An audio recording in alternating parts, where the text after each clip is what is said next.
kind of segueing off of that into our first story, which is something very close to, I think, to both of us, which is homeschool surging in the USA.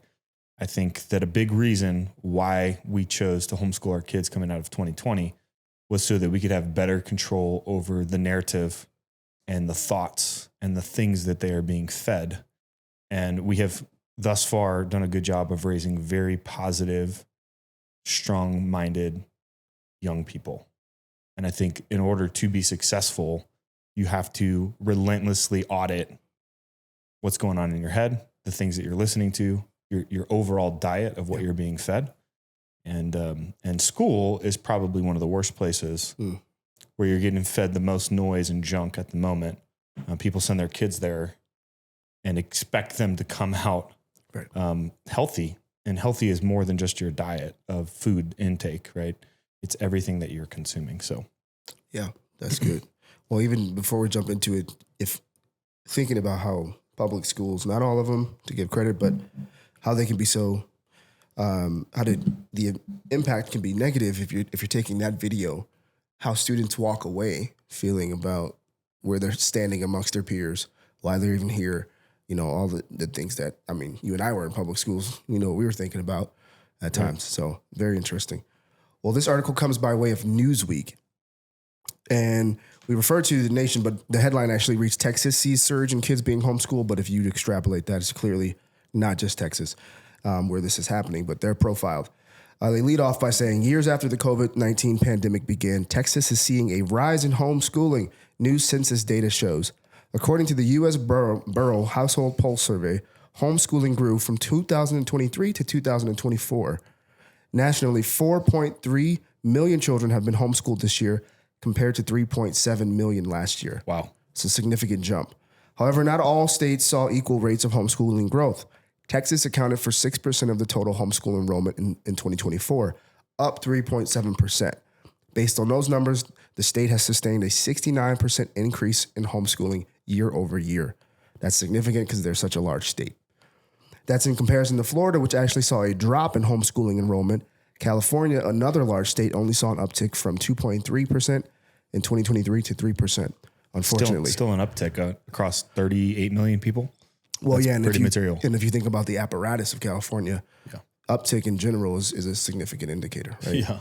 Homeschooling, meanwhile, has become a more popular parenting choice in recent history for multiple reasons, some of which we discuss on this pod. Notably, we'll close out here, many parents have expressed frustration in the past with the formal education system and want more control over the learning experience their child has. Still, in other scenarios, parents pull their kids out of traditional schooling and choose to homeschool because of bullying or safety concerns. And then there was one more piece. Even before the pandemic, the tides were turning towards homeschooling. In 2020, the Texas Homeschool Coalition found withdrawals from public school to homeschool had surged by a whopping 228% from 1997 through 2019. Yeah. I mean, it's obvious. The kids that go to school are being told what to think, not how to think. Yeah. It's grossly inefficient. There are so many missing components that will set kids up for the rest of their life. We have obviously the basics, right? Math. We have, English and grammar, reading, writing, etc. Right. But they don't learn about money. Right. They definitely are being reared one direction as it relates to political worldview, cultural worldview. They don't learn about health, fitness. Those are things that have been withdrawn from school. And they most definitely aren't learning about history. And we've all heard the quote that if you do not study history, then we're doomed to repeat it. And I give you a small example, but there's a bunch of young girls in our neighborhood that all my girls hang out with. And there was a little situation that came up and I kind of watched it play out. And they were referring to a video they were watching on YouTube or something. And they said, oh man, he is so evil. He might be the most evil person in the world. My girls look at him and they go, more evil than Hitler? And literally these little girls looked at him like, who's that? And they're like, killed millions of Jews, Hitler?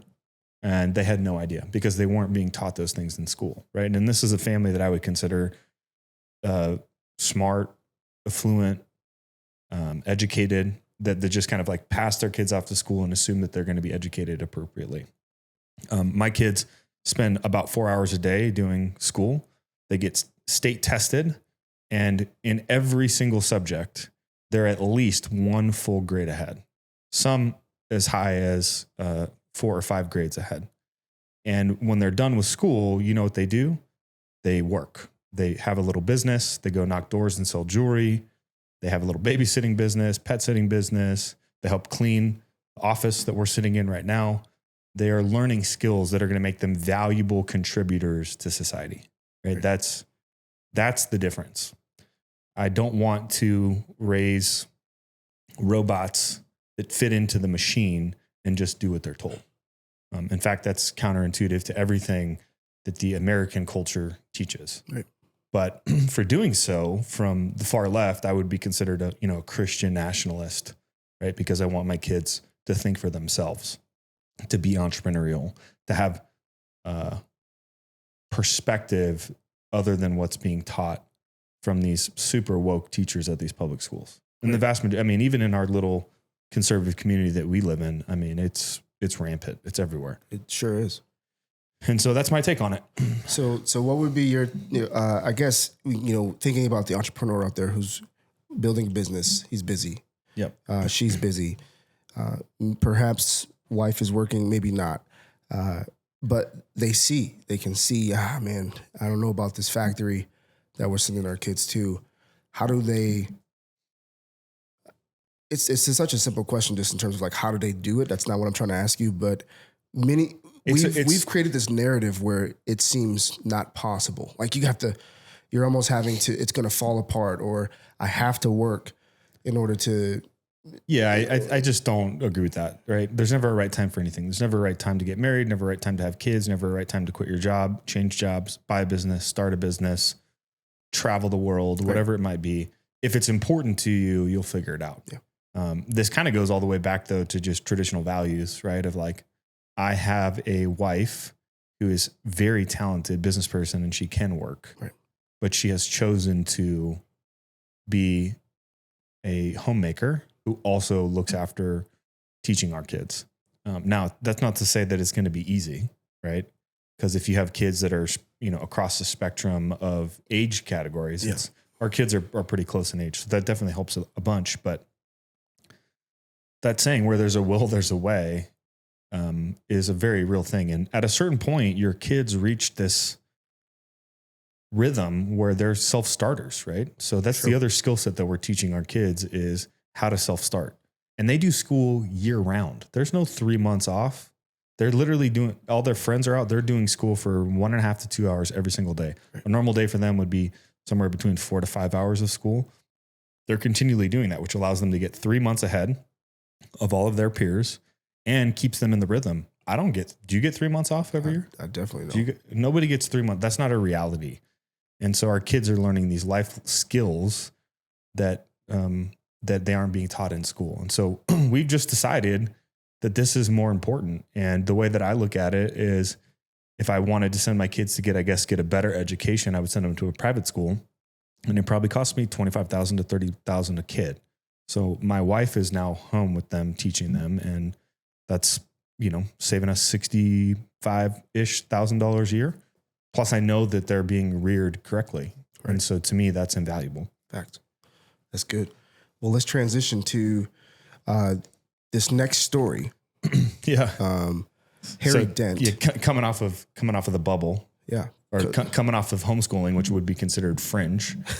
I didn't say this, actually. I should say this. I homeschooled when I was in 4th grade, from my 4th grade year to my 9th grade year. So back then it was considered fringe. Now it's like becoming this popular trend, right?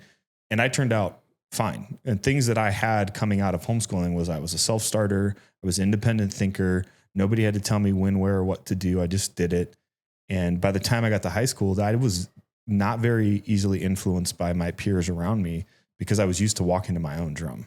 And so those are some of the other advantages that to me are invaluable that we're not talking about. So no, that's good.